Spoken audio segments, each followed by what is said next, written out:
आजकल कुंभ चल रहा है और जगह जगह से लोग, बाहर से, अब्रॉड से, हर जगह से लोग कुंभ में आना चाहते हैं। और एक अट्रैक्शन नागा साधुस का भी बहुत ज़्यादा है।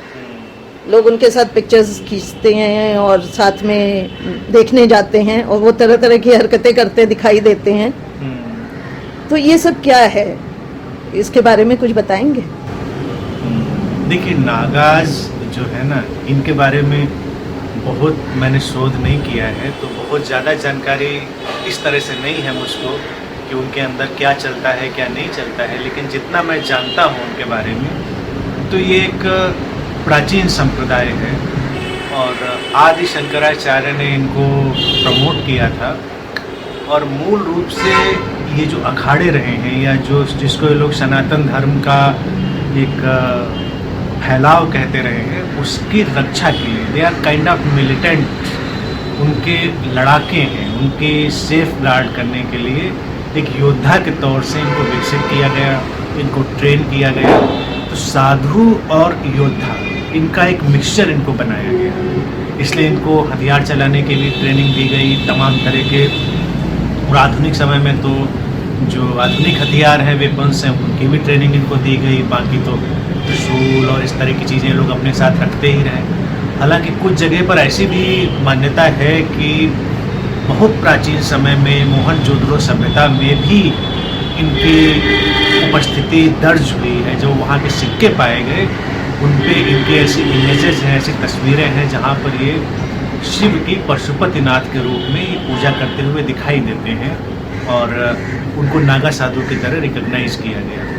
अब कपड़े ना पहनना भी एक इनका जो है पर्सोना क्रिएट करने का ढंग रहा, जिससे लोगों में एक भय पैदा हो और लोग इनके नज़दीक ना आए। और ये खुद भी लोगों के नज़दीक रहना बहुत पसंद नहीं करते रहे, या तो हिमालय की गुफाओं में या अखाड़ों में गुपचुप रूप से रहते हैं। अभी कुंभ जैसे आयोजन जब होते हैं, तब इसमें ये सब आते हैं, इकट्ठे होते हैं। इसमें कुछ प्रदर्शनवादी भी होते हैं, वो तमाम तरह के प्रदर्शन भी करते हैं।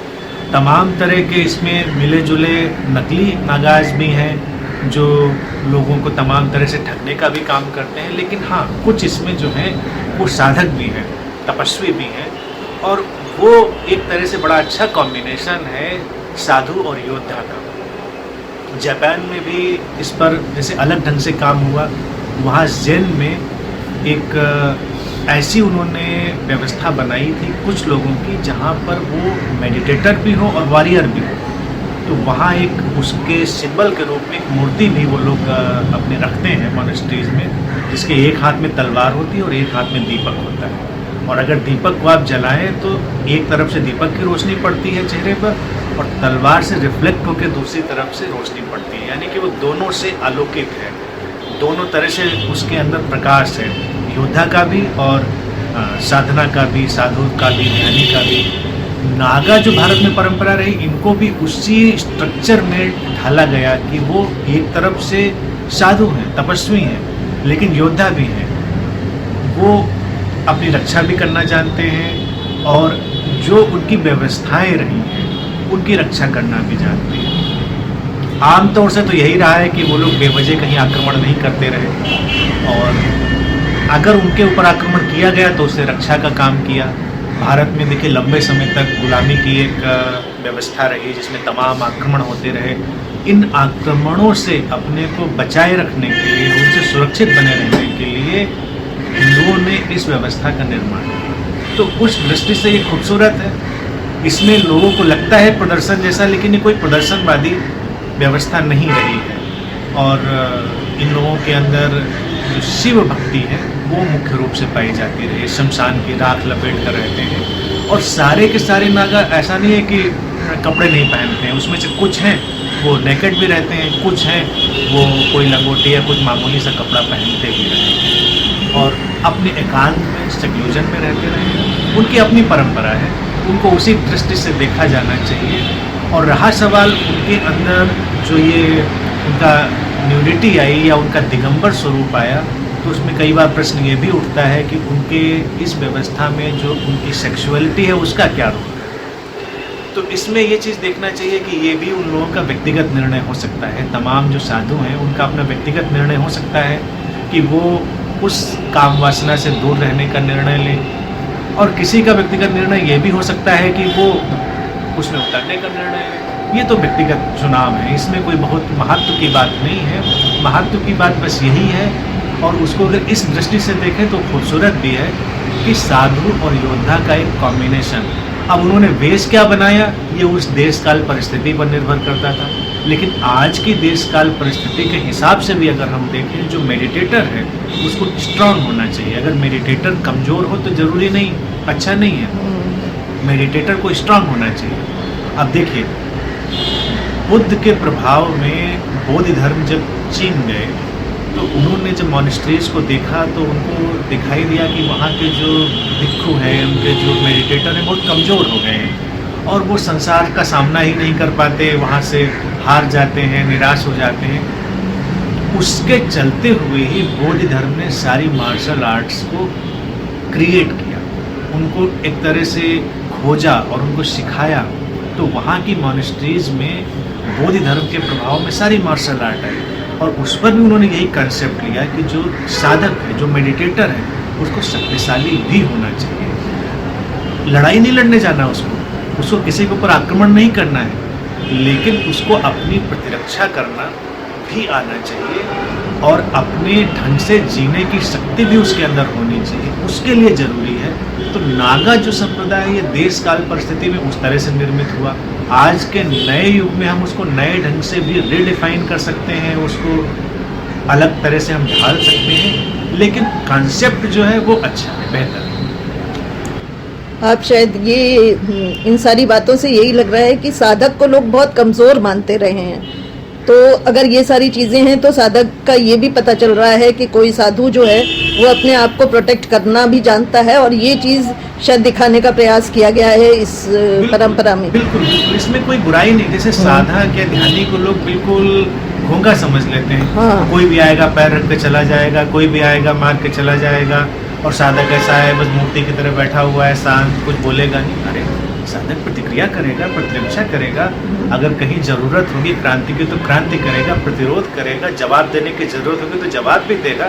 वो बिल्कुल मिट्टी का पुतला थोड़ा ही है, और उसको मिट्टी का पुतला भी नहीं होना। आज भी देखिए, कोई ध्यानी किसी बात का जवाब दे, अरे आपको तो क्रोध आ गया, आपने क्रोध क्यों किया, आपको तो शांत बने रहना चाहिए था। शांति उसका स्वभाव है, शांति उसके अंतरतम में है। लेकिन अगर किसी तरह की हिंसा उसके ऊपर की जा रही है, या उसके जो अवधारणाओं से रचा हुआ खूबसूरत संसार बना है उस पर करी जा रही है, तो उसकी प्रतिरक्षा भी कर सकता है। प्रतिरक्षा होगी तो अनिवार्य रूप से उसमें क्रोध की झलक भी आएगी, उसमें लगेगा कि तेजी भी है। तो नागाज में जैसे ये सब चीज़ें दिखती रहीं, मार्शल आर्ट में भी वो चीज़ें दिखती रहीं। बल्कि देखिए क्या है कि मार्शल आर्ट वाला बाद में ढाला गया बौद्ध धर्म की परंपरा में, तो उन्होंने इसको बहुत ही खूबसूरत ढाला। वो उसका कॉम्बिनेशन अगर इसके साथ हो जाए, नागाज के साथ, तो वो एक अलग बड़ी अच्छी व्यवस्था निकलेगी। क्योंकि उस परंपरा में जो योद्धा था, यानी कि जो बौद्ध धर्म के प्रभाव में योद्धा निकला मार्शल आर्ट का, उसकी ट्रेनिंग थी बहुत शांत रहने की, बहुत ही काम, और ज़रूरत पड़ने पर बस वो अपने मोमेंट में आएगा। नागाज की परंपरा उनके हिसाब से कुछ रही होगी कि वो कई बार बात बात पर अपना क्रोध दिखा देंगे, या उनकी भाषा जो है वो थोड़ी रैश हो जाएगी, तो लोग उनसे कभी कभी डरते भी रहे हैं। इसको उस तरह से अगर हटा दिया जाए, उनका पूरा ढांचा कामनेस का है, शांति का है। लेकिन अगर ज़रूरत पड़े तो अपने क्रोध की शक्ति का और अपनी आंतरिक शक्ति का उपयोग भी किया जा सकता है। इसमें कोई बुराई नहीं है। ध्यानी को कमज़ोर बनाने की कोई भी आवश्यकता कहीं भी नहीं। पर जो हम लोग देखते हैं, या जो भी अभी कॉमनली इस बात को ऐसे तो समझा नहीं जाता है, ज़्यादातर लोग इसको एक तमाशा ही समझ के, मतलब लोग वहाँ जा रहे हैं और पिक्चर्स ले रहे हैं और ये कर रहे हैं, मतलब किसी भी उनकी जो गरिमा है उसका रिस्पेक्ट बहुत ज़्यादा नहीं दिखता है। इट इज़ मोर ऑफ, जिसको कहते हैं कि चलो मज़ा आया, और कभी कभी हमने देखा है लोग छेड़ते भी हैं इनको कि उनको गुस्सा दिलाएं। जो संगठन है या जो अखाड़े हैं या जो उनके लीडर्स हैं, इस पर तो काम उन्हीं लोगों को करना है कि उस गरिमा को कैसे रिस्टोर किया जाए, उसको कैसे प्रदर्शन बनने से रोका जाए। कई लोगों से बात कह दो तो वो चिढ़ते भी हैं, वो कहेंगे सनातन धर्म पर आप टिप्पणी कर रहे हैं, सनातन धर्म को आप क्रिटिसाइज कर नहीं, वो तो जो उनके नेता हैं उन काम उनको करना है।